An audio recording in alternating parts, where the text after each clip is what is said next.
A new study shows women are 25% more likely than men to be turned down for a raise when they ask for one.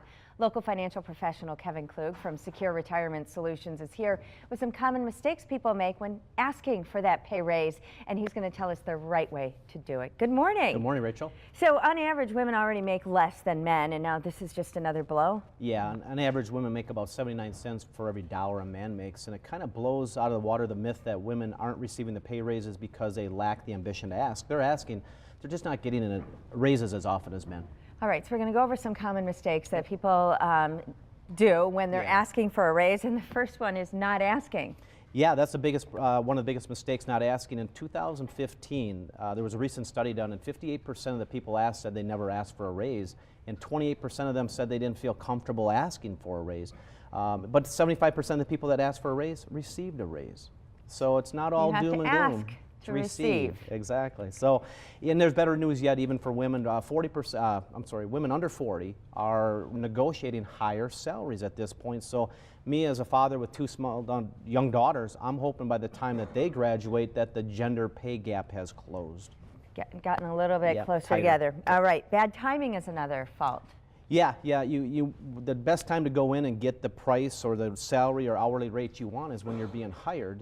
So you have the leverage. If they want you to bring you in as a new employee, you have the leverage, you have some bargaining power. Otherwise, if you settle for a lower salary or lower hourly rate, you're playing catch up. So the percentage your raise is based on a percentage of your starting either salary or hourly wage.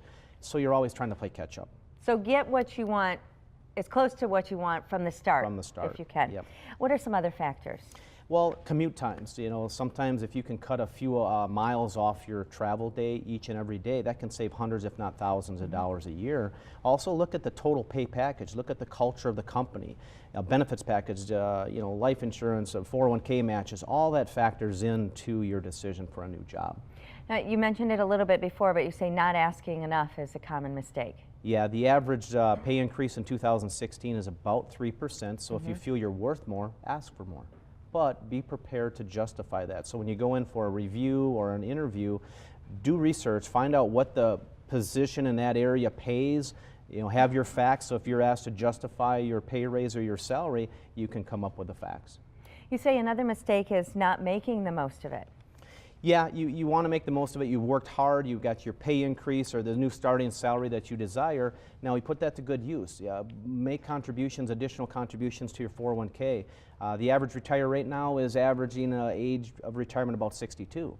College graduates coming out of college now are probably looking at early 70s to mid 70s because they're not saving enough.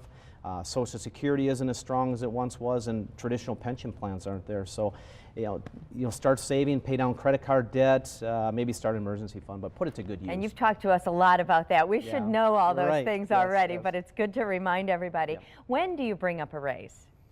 You want to kind of get the mood of your boss, maybe the culture of your business again, slow times of the year.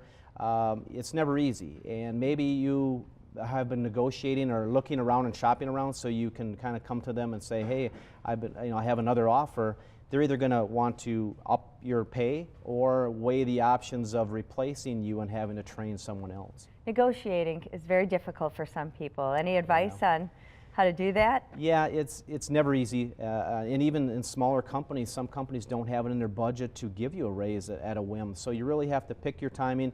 And if you're going in for a raise or if you're at a new position, any offer, no matter how big or small, you don't have to accept it right away. Take a step back, sleep on it.